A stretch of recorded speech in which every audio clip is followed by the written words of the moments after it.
happy to meet you all at the second session of the Human Resources Management. Human Resources Management, as defined by Edwin's report, is the process of recruiting, selecting, inducting employees, providing orientation, imparting training and development, appraising the performance of employees, deciding compensation and providing benefits, and motivating employees to maintain proper relations with the employees. The roles of HRM. There are three important roles, each of which performs the following functions. The traditional HRM begins with hiring of employees through various selection processes and conducting of tests and interviews and formatting and conducting performance appraise to measure the performance of employees, deciding on the level of compensation to be paid to them and the other employee benefits that are rendered to the employees. The production optimization role provided by HRM consists of the problem-solving groups who are involved in maintaining the total quality management through the process of job analysis, job design, and job rotation, and also through information sharing. The most prominent and the important role of HRM calls for managing the employees' attitudes through conducting surveys and establishing a grievance procedure and also managing conflicts among the employees. The functions of human resources management can broadly be classified into two types, the managerial functions and the operative functions. Managerial functions calls for planning, that is deciding in advance what is to be done, and dividing the entire work of the organization into small tasks, and each of these tasks are entrusted to experts who are specialized in that particular field, which calls for staffing, and direction, which involves issuing of commands and instructions to carry out a particular work, and controlling, which enables to find out the deviation between the standard and the actual performances. Operating functions, on the other hand, involves the procurement of employees through different methods of recruitment and selection and developing them through various training methods to fit them into the given job and providing them a fair and reasonable compensation, maintenance of those employees, motivating them to achieve standards and help them to reach heights in their process of attaining the objectives and integrating themselves with the organizational goals. Human resources planning is a process that identifies current and future human resources needs for an organization to achieve its goals. Human resources planning should serve as a link between human resources management and the overall strategic plan of the organization. There are 5 steps involved in the human resources planning process, which are the analysis of organizational plans and objectives, analysis of human resources planning objectives, forecasting for human resource requirement, assessment of supply of human resources, matching the demand and supply in the organization, which I enumerated the processes into 6 steps, which includes the objectives of human resources planning, current manpower that is existing in the organization, forecasting for future requirements, and estimating the gaps between the current and the future requirements, employee plan, and then providing for training and development. And the last one is the appraisal of manpower planning. Recruitment. Edwin's report defines recruitment as a process of searching the candidates for employment and stimulating them to apply for jobs in the organization. Sources of recruitment includes 2 types, the internal sources, which includes transfer and promotion, which involves motivating the employees of the organization to apply for the openings within the organization. Job openings are informed to the employees of the same organization by giving internal advertisements, word of mouth, or communication through the hierarchy. External sources of recruitment involves the motivating the skilled and more efficient candidates external to the organization to apply for the vacant positions in the organization. Job openings are informed to the external environment by using various methods such as advertisements, campus recruitment, employment exchanges, walk-in interviews, organizational websites, job fairs, and job portals. Selection is the process that can be defined as the process of selection and shortlisting of the right candidates with the necessary qualifications and skill set to fill the vacancies in an organization. So, how are candidates selected for a particular job? The selection process consists of the preliminary interview, where applications are received and screened. Various employment tests like the aptitude, intelligence, motor tests, and psychomotor tests are conducted, and candidates are selected for the final personal interview, and then reference checking is done.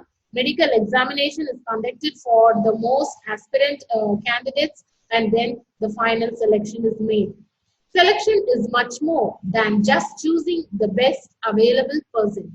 Selecting the appropriate set of knowledge, skills, and abilities which come packaged in a human being is an attempt to get a fit between what the applicant can and wants to do and what the organization needs. The task is made more difficult because it is not always possible to tell exactly what the applicant really can and wants to do. Moving to the next, the training and development refers to a systematic setup where employees are instructed and taught matters of technical knowledge related to their jobs. It focuses on teaching employees how to use particular machines or how to do specific tasks to increase efficiency, whereas development refers to the overall holistic and educational goal and the maturity of people in managerial positions. The process of development is in relation to insights, attitudes, adaptability, leadership, and human relations. Training and development programs are designed according to the requirements of the organization, the type and skills of the employees being trained, the end goals of the training, and the job profile of the employees. These programs are generally classified into two types: on-the-job programs and off-the-job programs. Different training is given to employees at different levels. The following training methods are used. For the training of skilled workers and operators, specific job training programs, technical training at a training with live demos, internship training, training through the process of rotation of the job. Training given to people in a supervisory or managerial capacity is lectures, group discussions, case studies, role playing, conferences, etc. People in managerial programs are given this type of training: management games to develop decision making, programs to identify potential executives, sensitivity training to understand and influence employee behavior, simulation and role playing, programs for improving communication, human relations, and managerial skills. Now moving to the various methods of training, now let us look into in detail the on-the-job training methods. The first one is job rotation, where the worker gets an opportunity to work on different posts with a different set of responsibilities without any increase in the pay scale. Hence, it is also known as lateral movements. Job instructions where worker is guided by a supervisor or a trainer who tells him or her about the exact steps for the accomplishment of the work. Coaching, where the company provides the worker with a coach who trains him. Also, the trainer provides him regular feedbacks. The last one may be the committee assignments. The organization organizes a meeting or a seminar of workers where they get a real life problem of the organization. Moving to the off-the-job training methods, the first one is the vestibule training method, where similar tools and machines are arranged outside the organization. This is done in order to avoid the chances of mishappening with the machinery within the factory. The case study method deals with an issue which a business confronts and provides an opportunity for workers to come out with a solution. This provides them the opportunity to analyze the case and come out with effective solutions. The third one is the incident method, where the organization prepares a list of series of real incidents. Then they ask the employees to state their reaction to the incident or the situation. The fourth one is the conferences. Whenever several people meet to discuss any particular topic or subject, it is known as the conference. Each worker analyzes and discusses various problems related to the topic. Moving on to the next module is the job evaluation. Job evaluation is a systematic way of determining the value or worth of a particular job in relation to the other jobs in the organization. It tries to make a systematic comparison between two jobs to assess their relative worth for the purpose of establishing a rational pay structure. Job evaluation typically involves four steps. The first one is the job analysis. You analyze the job by collecting and evaluating relevant information about that particular job. The data collected should clarify the nature of the work being performed, which will call for the principal tasks, its duties and responsibilities, as well as the level of the work being performed. Information should include the types and the extent of knowledge, skill, mental and physical efforts required, as well as the conditions under which the work is typically performed. The second step is about job documentation. Is the process of recording job content information, usually in the form of a written job description, one of the most important products of job analysis. Most job description of the duties, examples of work typically performed, and a statement identifying the knowledge, ability, skill, and other characteristics that are required to satisfactorily perform the duties. Job rating using the organization's job evaluation plan. The job is assigned and duties are assessed using the job evaluation plan. And the fourth and the last one is creating the job hierarchy. The result of a job evaluation plan is a hierarchical ordering of jobs in terms of their relative worth to the organization. What are the job evaluation methods? Job can be evaluated through the analytical and the non-analytical method, which comprises the ranking method, job grading, factor comparison, and the point ranking method. Ranking system. Under this system, all the jobs are arranged or ranked in the order of their importance from the lowest to the highest, or in the reverse order. Job classification or grading. After a detailed job analysis, jobs are grouped into various classes or grades which indicate different pay levels. For each grade or class, there is a detailed description so that the employees assigned to a particular grade or a class gets a particular grade. The factor comparison method. Here, the analyst or committee selects some key jobs for which job descriptions and wage rates are agreed upon and are acceptable to the workers and the management. Each job is ranked several times, once for each of the job factors selected. The point system is one of the widely used job evaluation plans. The point system involves identifying a number of job factors and sub-factors and then determining the degree to which these factors are present in the job. Points are assigned for each degree of each factor. The number of points for each factor is added to obtain overall points. So what are the advantages or the benefits of job evaluation? Job evaluation helps in removing inequalities in the existing wage structure and in maintaining a sound and consistent wage differential. This method helps in removing grievances arising out of relative wages, and it improves the labor management relations and workers' morale. Systematic procedures of wage bargaining by more impersonal and objective standards, thus establishing a clear basis for negotiation. It makes more efficient use of the plan's labor. The information collected in the process of job description and analysis may also be used for the improvement of selection, transfer, and promotion procedures on the basis of comparative job requirements. The method may lead to greater uniformity in wage rates, thus simplifying wage administration. Moving to incentives. Incentive is an object, item of value, or desired action or event that spurs an employee to do more of whatever was encouraged by the employee through the chosen incentive.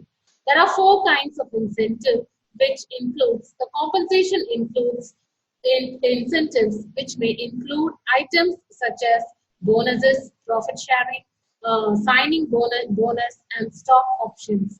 The recognition incentives, which includes actions such as thanking employees, praising employees, presenting employees with a certificate of achievement, or announcing an accomplishment at a company meeting.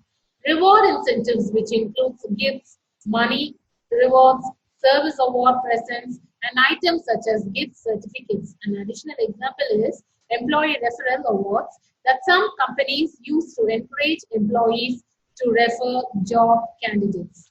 Appreciation incentives include happenings such as company parties and celebrations, company paid family activity events, ice cream socials, birthday celebrations, sporting events, paid group lunches, and sponsored teams.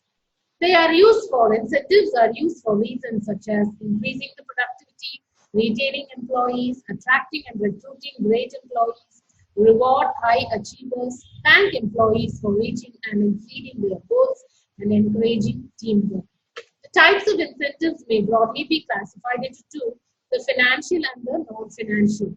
Financial incentives are those that the employee receives in the form of cash, which may include pay and allowances, productivity-linked wages, bonus, profit sharing, stock option, whereas the non-financial incentives may be through career development, recognition in work, workers' participation in management, promotion, transfer, and other factors.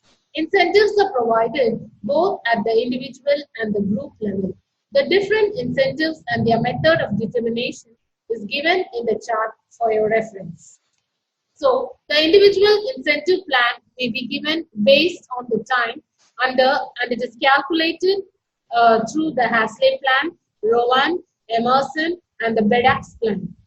Based on productivity, incentives may be calculated with the methods of the Taylor, Merrick, and Gantt plan. Group incentive plans may be calculated using the methods of the Priestman, profit sharing, and Scanlon plan.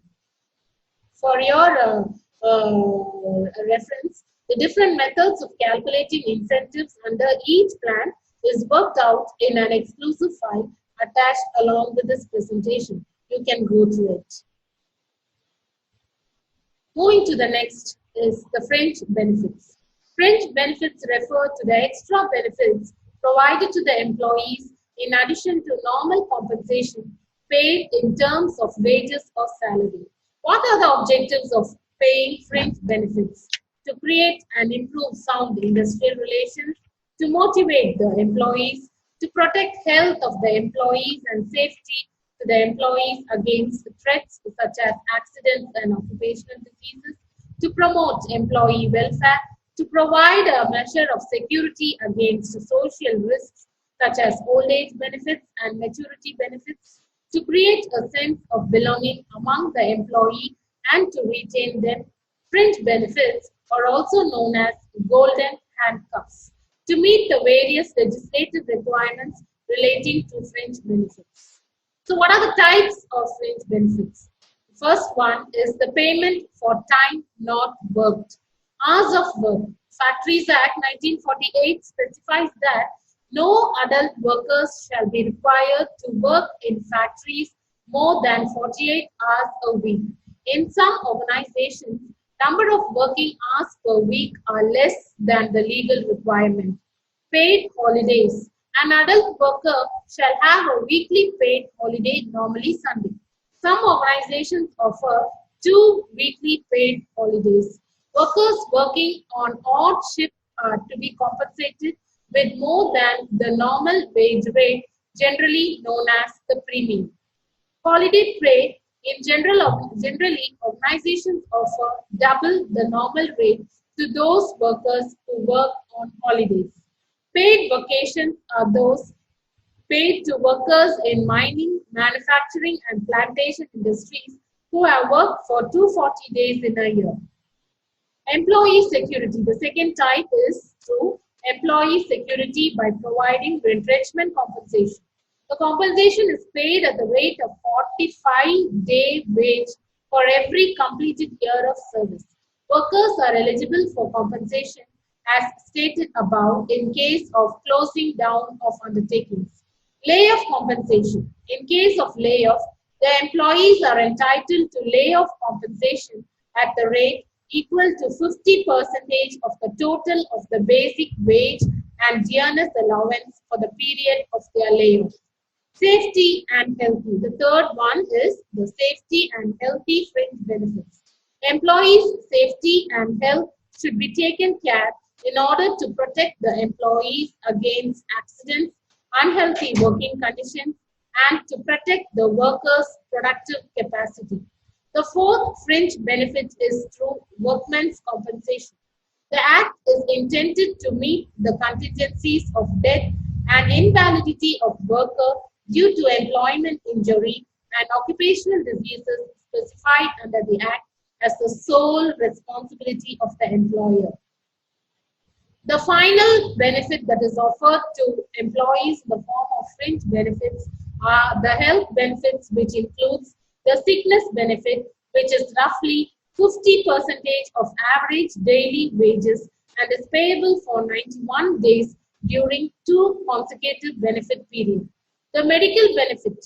The employee state insurance scheme provides full medical care in the form of medical attendance, treatments, drugs and injections, specialist consultation and hospitalization to insured person and also to members of their families where the facility has been extended to their family members. Temporary disablement benefit is payable to an employee who suffers from employment injury or occupational diseases and is certified as temporarily incapable of work. Permanent disablement benefit is payable to an employee who suffers permanent residual disablement as a result of employment accident or occupational disease. The maximum rate of permanent disablement benefit can be equal to the temporary disablement benefit. Maternity benefits payable to uninsured women in the following cases subject to confinement, miscarriage, sickness arising out of pregnancy, etc. The voluntary agreement, which calls for providing health maintenance services, emergency care, on the job treatment for minor complaints. Medical benefits are extended to employee family members and to the retired employees and their family members, and the reimbursements of medical expenses borne by the employees. Moving to the next is the performance appraisal. Dale Yoder says performance appraisal includes all formal procedures used to evaluate personalities and contributions and potential of group members in a working organizations. So what are the components of the performance appraisal, or in short, what are the processes involved in the appraisal, performance appraisal? The first process is the establishing performance standards. Here, the managers must determine what inputs, accomplishments, and skills will be evaluated.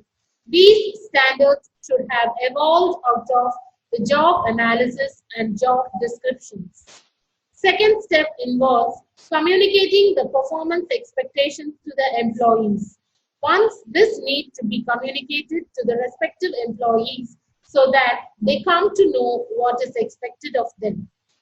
Measuring the actual performance. The actual performance of the employee is measured on the basis of information available from various sources such as personal observation, statistical reports, oral reports, and the written reports, comparing the actual with the standards. Such a comparison may reveal the deviation between the standard performance and the actual performance and will enable the evaluator to proceed to the fifth step in the process, that is, the discussion of the appraisal with the concerned employees. This is, in fact, one of the most challenging tasks the manager has to face because he has to present an accurate appraisal to the employees and then make them accept the appraisal in a constructive manner.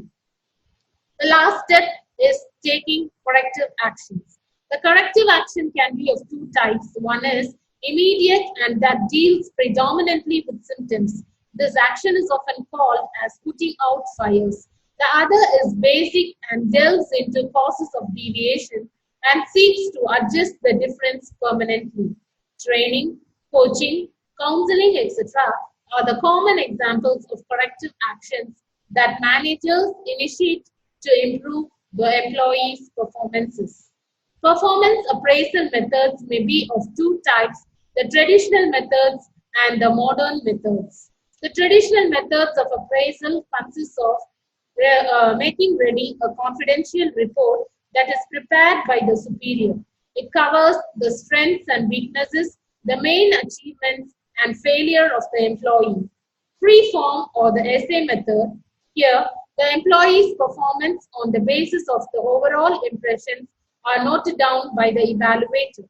It provides a good amount of information about the employee. The straight ranking method.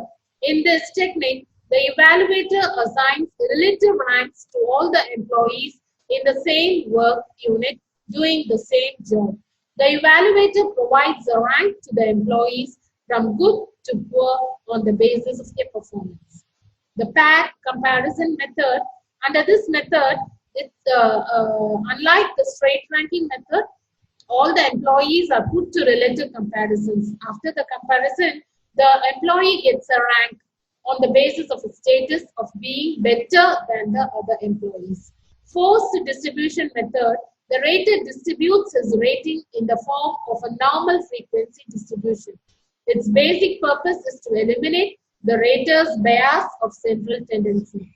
The graphic rating scale. It's a numerical scale which stages different degrees of a particular trait. The rater records his judgment on the employee's trait on the scale. The checklist method is nothing but a list of statements that describe the characteristics and performance of employees on the job. The rater ticks or checks to indicate if the employee possesses any specific trait or quality. Hence, the number of ticks describe the rating or the result of the employee. The modern methods of performance appraisal includes the assessment center method, which is devised in the form of exercises that the employees or candidates do while several assessors observe them and evaluate specific behaviors. Human resource accounting method is a method to measure the effectiveness of personnel management activities and the use of people in an organization. Behaviorally anchored rating scale is a method used to identify the most important areas of an employee's performance and how much he needs to improve and in what aspect.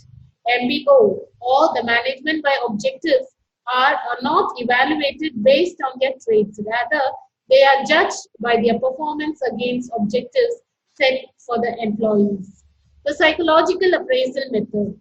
This method assesses the employee's potential for future performance rather than the past one.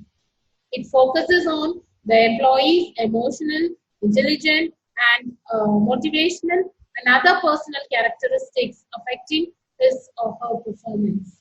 The 360-degree appraisal method provides each employee the opportunity to receive this performance feedback from his or her supervisor, peers, staff members, co-workers, and customers. This feedback or multi-source feedback is an appraisal or performance assessment tool that incorporates feedback from all who observe and are affected by the performance of a candidate. The last one is the 720-degree appraisal method, which is an integrated method of performance appraisal where The performance of an employee is evaluated from the 360 degrees, that is, with the help of the management, colleagues, self, and also customers. And the timely feedback is given, and performance is evaluated again based on the targets that are set. Moving on to the next is about collective bargaining. It is a process of negotiation between employers and a group of employees aimed at agreements to regulate working salaries, working conditions, benefits, and other aspects of workers' compensation and the rights of workers. The collective bargaining has reached three types. Agreement arrived at after voluntary direct negotiation between the parties concerned. Its implementation is purely voluntary. Agreements between the two parties, though voluntary in nature, are compulsory when registered as settlement before a conciliator, and agreements which have legal status negotiated after successful discussion between the parties when the matter of dispute is under reference to an industrial tribunal court. So what is the collective bargaining process? There are three distinct steps in the process of collective bargaining, which is the collective bargaining process begins with some sort of labor disagreement when a union or group of workers doesn't see eye to eye with an employer on a particular employment issue. The first stage of the process involves preparation, where each side chooses a representative to represent their respective interests in the negotiation. Next, the parties meet for a discussion. The negotiation process can frequently turn heated and emotionally charged. For this reason, the parties typically agree to certain ground rules before beginning in order to avoid conflict which could cause the process to fail. Once the specifics of the dispute have been discussed, the parties exchange proposals of options to resolve the dispute. This is followed by the bargaining process, whereby the parties explore various potential compromises. As the parties get close to reaching an agreement, a tentative written collective bargaining agreement is drafted, revised, and developed as the parties reach a final agreement. Once all terms are firm, the final collective bargaining agreement is reviewed and signed by both parties and becomes a binding contract. And there the collective bargaining process comes to an end. Moving to the next is about the workers' participation in management. This refers to the participation of the non-managerial employees in the decision-making process of the organization. Workers' participation gives employees the mental and psychological satisfaction and thereby increase their involvement in the affairs of the organization. So why workers' participation is needed? It is needed to reduce industrial unrest and misunderstanding, to increase an organizational balance, to improve the productivity and commitment of the employees, and to provide industrial democracy, to development of individuals. So what are the objectives of workers' participation in management?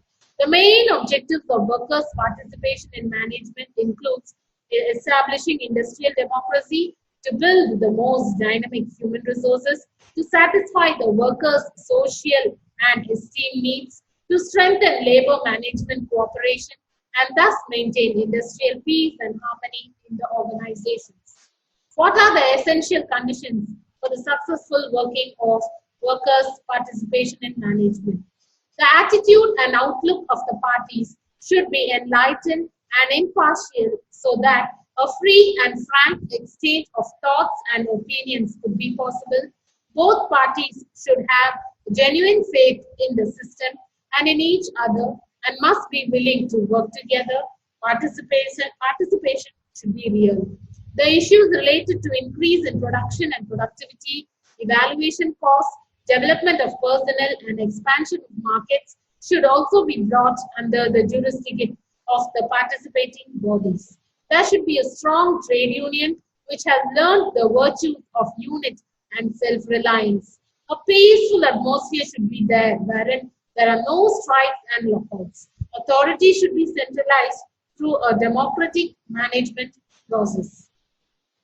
Coming to the last one is the compensation management. Is referred to as money and the other benefits received by an employee for providing services to his employer. Compensation refers to all forms of financial returns, which are tangible services and benefits received by the employees, which may be associated with employee service to the employer, like the provident fund, gratuity, insurance scheme, and any other payment which the employee receives or benefits he enjoys in lieu of such payment. What are the different types of compensation? There are three main types of compensation, which is the non-monetary compensation, which includes any benefit that an employee receives from an employer or a job that does not involve tangible money. Examples are career development and advancement opportunities, opportunities for recognition, as well as work environment and conditions. Direct compensation, that consists of pay received in the form of wages, salaries, bonuses, and commissions provided at regular and consistent intervals. These include the basic salary, house rent, allowances, medical benefits, city allowances, conveyance, provident funds, etc. It also includes bonuses, payments for holidays, etc. And the last one is the indirect compensation, which includes everything from legally required public protection programs such as social security to health insurance, retirement programs, paid leave, child care or moving expenses, accident, health insurance, the employer's contribution to retirement, pay for a vacation, employers required payment for an employee welfare as social security. What are the components of compensation? This calls for two types, the direct and the indirect compensation. The direct compensation is paid to the paid to the employee directly in the form of the basic pay or the merit pay, his salary or the wages.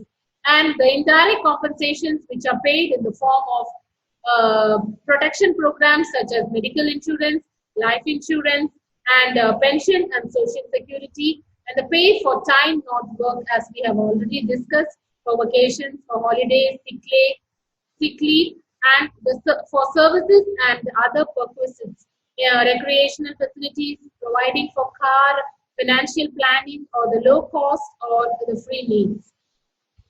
And the other types will also include the incentive pay, which includes bonus, commission, piece rate, profit sharing, and the deferred pay system, which also includes the savings plan and stock purchase annuity. And these are the components of wage structure. I have given it just for the sake of your reference. The wage structure will normally consist of the basic wage that is paid to the employee in the form of cash, and the bonus, that's an incentive that is paid to an employee in addition to the salary, the generous allowances, which is calculated taking in view the cost of living index for an employee, the fringe benefits that we have already discussed, and the overtime allowance that an employee gets when he works overtime. What are the factors that are affecting the compensation structure? The first one is the organization's ability to pay. The companies that have good sales and therefore high profits tend to pay higher than those which running at a loss or earning low profits because of higher cost of production or low sales. The next one is the supply and the demand of labor, which if the demand for certain skills is high and supply is low, the result is a rise in the price to be paid to these skills and the vice versa. The third one is the prevailing market rate. An organization's compensation policy generally tends to conform to the wage rate payable to a tiny industry and the community. The cost of living, which calls for pay adjustments based on increase or decrease in an acceptable cost of living index. The labor unions, who help in getting a better pay to the workers. The living wage, which implies that wages paid should be adequate to enable an employee to maintain himself and his family at a reasonable level of existence. The role of the government, which makes the organization to be liable to pay as per the government instructions, the productivity of workers to get the best results from the employees, and to increase the productivity, compensation has to be linked with productivity. And the last one is the skill levels available in the market. The wage levels of skilled employees are constantly changing, and an organization has to keep its level to suit to the market needs. Thank you, and meet you at the next session.